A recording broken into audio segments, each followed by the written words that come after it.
Então, os dados hoje... Então, eu tenho os dados ali da entrada da pessoa, eu tenho os dados do comportamento de ponto das pessoas, eu tenho o dado da performance, do desenvolvimento, do engajamento. Então, os dados, eles conversam.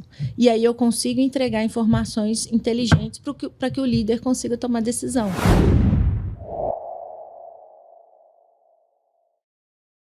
Ô, Mônica, essa posição, essa situação que você trouxe aí, ela é uma dor.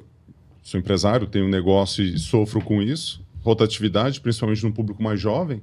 E a gente tomou uma decisão numa das nossas empresas, duas delas, a gente já está fazendo muitos testes assim de não só abrir uma vaga, mas abrir uma vaga e procurar gente com 40 a mais. Especificamente com essa característica de faixa etária, homem ou mulher de 40 a mais. E quando você tem uma pessoa com mais experiência, que já deu umas voltas no quarteirão ali, já sabe como é que é a vida, e principalmente com um dos pontos que você colocou aqui, que você estava contextualizando, que é a pessoa certa no lugar certo, né? Putz, aqui é gostoso, eu gosto daqui. Uma coisa que faz parte, né, que eu tenho mais habilidade, é um match muito, muito interessante. Você pega uma pessoa com mais experiência, que vai fazer um trabalho adequado para aquele local que você está e pode ser mais longevo dentro da empresa. Não, e isso é super legal. E pensa, o barato que é, às vezes é caótico, sim, mas o barato que é você pegar uma pessoa de uma geração que está ali com seus 50, 60 anos, com um menino que está chegando agora, nos seus 20... Gente, a riqueza dessa troca, assim, óbvio que às vezes eu tenho situações de ter líderes de 20, menos 30 anos, liderando pessoas de 60. Eu tenho isso dentro da empresa. Às vezes traz um estranhamento, mas depois que as coisas se azeitam, é muito rico. E é muito legal. Eu acho também. E aí o ponto, assim, a gente tem que ser criativo com aquilo que a gente tem. Vamos esperar o Brasil ter níveis adequados de educação para formação? Não, então vamos formar com o que a gente pode, com o que dá. Então vamos criar sistemas inteligentes de desenvolvimento dentro da companhia. Óbvio, aumenta custo? Aumenta custo. Mas se a gente for inteligente, a gente consegue um retorno lá na frente. Porque tem aquela frase que todo mundo quer contratar gente qualificada, mas ninguém quer treinar. Ninguém quer treinar. E aí, se você não treina, o Brasil não se qualifica, não evolui. Você tem que pensar nisso também. Então, eu acho que tem muita oportunidade. E a gente tem feito muitos experimentos com pessoas mais velhas, né, dentro da Solids. E a gente curte demais. Óbvio que a gente precisa entender. Então, por exemplo, eu sou uma empresa de tecnologia. A primeira tese era, não, pessoas mais velhas vão ter dificuldade de transitar num ambiente tão tecnológico. E, no primeiro momento, os testes mostraram exatamente isso. Ou seja, as pessoas mais velhas, elas não conseguiam ali ter o mesmo rendimento no primeiro momento. Mas a gente falou assim, peraí. Aí os números, nos primeiros dias, eles eram desfavoráveis a pessoas mais velhas. Mas aí a gente ampliou o recorte. Mas o que acontece depois que ela atravessa essa fase de arrebentação? Aí os números explodiram, no sentido de a produtividade é muito melhor e o tempo de permanência na casa também. Então, quando se por um momento... E qual que é a grande lição? A gente precisou adaptar o onboarding das pessoas, a gente precisou investir um pouco mais de tempo. E pouca coisa, nem foi muito não. A gente precisou investir um pouco mais de tempo na formação, no treinamento, na entrada, mas no médio prazo a gente ganhou pessoas que são muito mais estáveis, que têm uma outra visão de carreira, de permanência, têm uma outra relação com a empresa, e essas pessoas iam aumentando a produtividade mês contra mês. Então, super vale a pena aquele investimento inicial. Mas a gente consegue perceber isso porque a gente está ali o tempo todo monitorando, usando dados, que é uma coisa também que tem que ter gestão de pessoas, né? Você tem que ter dados, você tem que ter número, como qualquer coisa na empresa, você tem que ter ali dados que suportem e que confirmem a sua decisão. Essa questão que você trouxe de preparação, né? Você pode preparar um pouco mais, um pouco menos, o onboarding, no caso, e os programas de desenvolvimento individuais, né? Acho que são dois elementos que ajudam na retenção, né? Você entende onde você está pisando. Se você entender onde você está pisando, não gostar, você já sai logo rápido, aí o negócio já desenrola ali.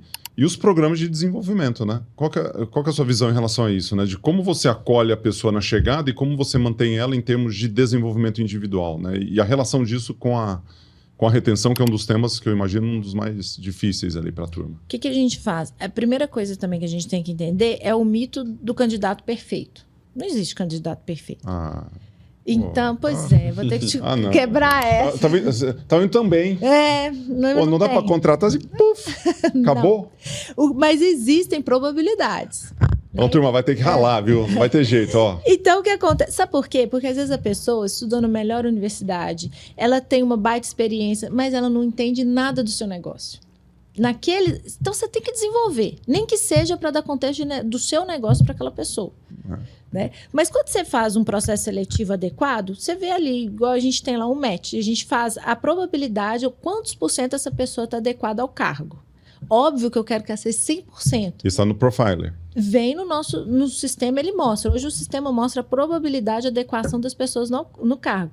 Então, fala assim, ó, o Gustavo tem 90% de adequação, Luiz tem 80%. O que significa 90, 80? Às vezes 90 eu tenho, se o candidato está 90% adequado, a probabilidade dele performar bem é muito maior do que o candidato tem 30, 40, 50.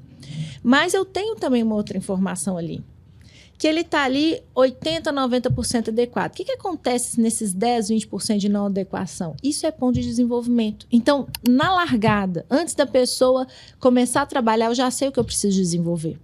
Então, eu já faço um processo seletivo consciente, onde eu conheço as forças, mas eu conheço também o ponto de desenvolvimento das pessoas e eu já crio um programa para essa pessoa desenvolver. Então, é customizado?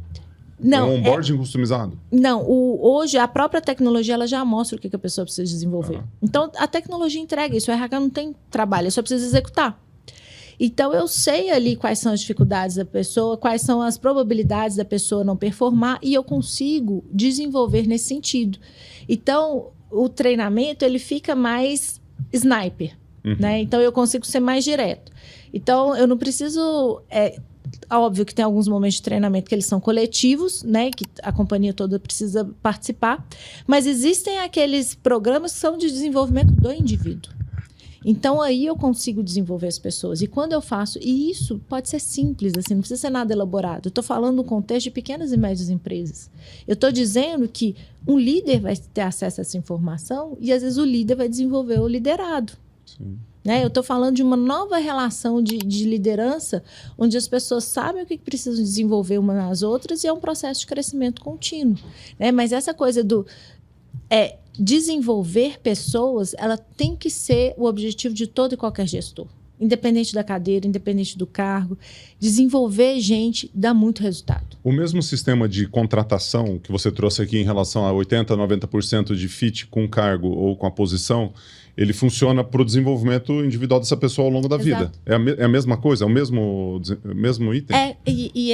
Desculpa, o mesmo teste? Lá atrás, nós tomamos a decisão de não desenvolver uma tecnologia só para recrutamento e seleção. Então, desde o início, a gente entregou a solução completa de gestão de pessoas. E por quê? Porque gestão de pessoas, uma coisa está interligada à outra. Se você olha só o recrutamento, você está enxugando gelo. Você vai estar sempre fazendo recrutamento e seleção.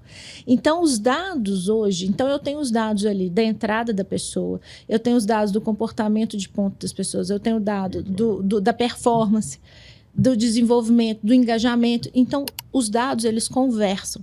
E aí eu consigo entregar informações inteligentes para que o líder consiga tomar decisão. E você tem dados subjetivos e objetivos em relação Exatamente. a isso. O subjetivo seria um líder que vai lá e dá uma nota para aquilo que ele está vendo.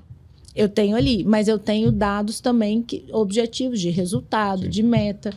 Né? Eu tenho perfil comportamental, eu consigo entender ali e eu consigo fazer uma coisa que é importante, que é a análise preditiva, eu consigo prever. Então, a gente tem um radar de rotatividade hoje que antes da pessoa pedir demissão, a tecnologia prevê que ela vai pedir demissão. Tipo um churn.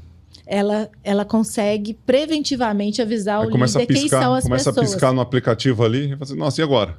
Não, eu consigo entregar para os líderes quem são as pessoas do time que tem alto risco de rotatividade. Olha só. Qual a probabilidade maior dessas pessoas pedirem desligamento? E isso é legal porque você consegue alertar para o líder uma coisa que ele não estava pensando. Mas... Olha o nível que a tecnologia hoje... Isso E às vezes até antes da pessoa perceber que ela está querendo pedir demissão. Exatamente. A pessoa não sabe que ela... Mas isso são baseados em quais dados? Porque o colaborador está preenchendo alguma coisa com frequência dentro do sistema? Ele tem ali, ele preenche os dados comportamentais, ele tem... Então, tem toda uma jornada ali do índice de satisfação, ele tem o perfil comportamental dele. Então, são vários dados estratégicos sobre o comportamento humano que eu consigo colocar e enriquecer e trazer inteligência. Então, isso é muito legal, porque você tem uma tecnologia que está te ajudando a ser um líder melhor, um gestor melhor nas pequenas e nas grandes coisas. Né? E o resultado prático disso é que, às vezes, o gestor ele consegue reavaliar sua própria postura, o que eu posso fazer, o que eu consigo, né, evitar. Em alguns momentos, ele acha que não tem que evitar. Então, se é uma pessoa que também não está funcionando, a gente só antecipa a decisão, mas o que tem visto exatamente é uma ação preventiva para você não perder as pessoas que você não quer perder.